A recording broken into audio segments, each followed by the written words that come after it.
It's just insane that, after all of these years of all the work that we've been doing, to get these attacks and basically a recall campaign against you. Can you speak a little bit to that and what's going on in Seattle with this recall effort?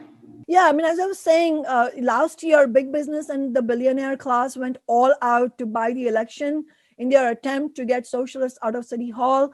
And they knew that concretely, if we were going to win, then we were going to fight for the Amazon tax and the Green New Deal. And we just won the Amazon tax partially to fund the Green New Deal.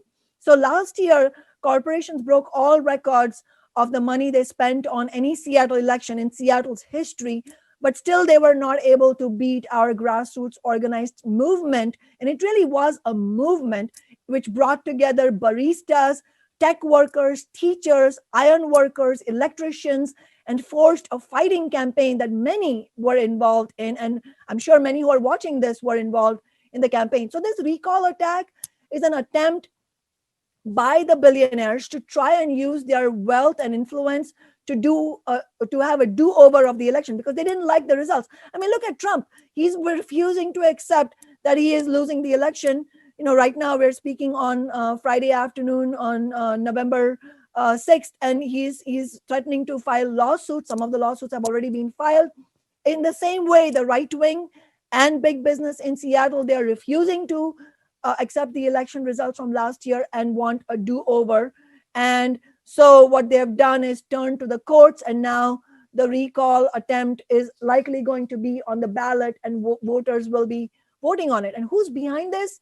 It's people like Martin Seelig, who is a billionaire and a major Trump donor. In 2018, he spent $25,000 trying to overturn the first effort for the Amazon tax. So we have to take this attack seriously. And also we have to remember this attack is not just on me. It is on the socialist movement, but it is on working people and the Black Lives Matter movement as well.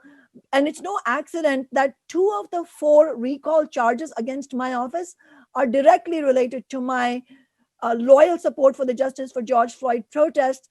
And that and basically the recall effort is an attack against the courage of young people of multiple races who walked out on the streets for the Black Lives Matter movement, demanding community control over the police and demanding that the police be defunded. So it is in our collective interest to fight back and understand that we all, those of us who are fighting for a different kind of society, who are fed up with the domination of big business, who are done with a society that foments racism, sexism, and bigotry, we all have a stake in defending against the recall campaign.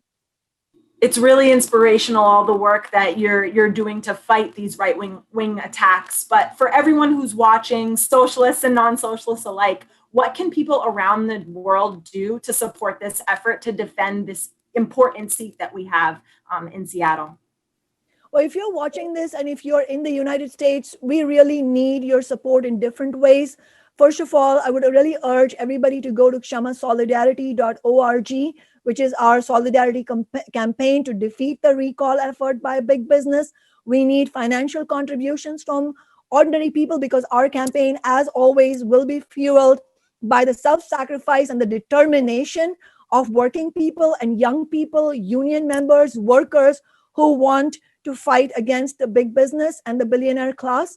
And if you're watching this, but you're not in the United States, I really urge you to both go to kshamasolidarity.org and socialistalternative.org and our international website, which is internationalsocialist.org, to get more information about what we stand for and why you should get involved if you are fighting against climate change, if you want a society free of sexual violence and racism. And we have to remember that the ruling class wants to make an example out of us here in Seattle.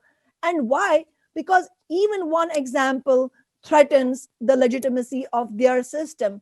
And we have to also remember that given the deep and irreconcilable divide between the capitalist bosses and wealthy people who want to preserve this dysfunctional system at all costs, on the one hand, and working people who have everything at stake and have a real desire for a different kind of society, we have to expect that given these irreconcilable interests, whenever we succeed in fighting back and winning something and empowering people, then the wealthy will attack us to force us to back down. So the solution is not fighting back or not showing courage. The solution is to defend against these attacks and understand that anytime they succeed in beating us down, that will only embolden them further.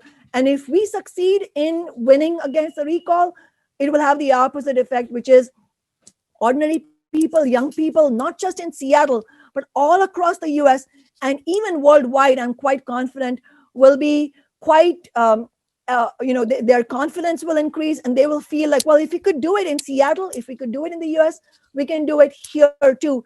And that's why it's really important that everybody stand in solidarity with this campaign and remember how much we have at stake, because we know we can't afford to go back to normal. Normal was not working. The status quo was not working, and it has certainly proven itself completely incapable of dealing the multiple crises that working people face. And that's why it's so crucial that we build a united international working class and socialist movement.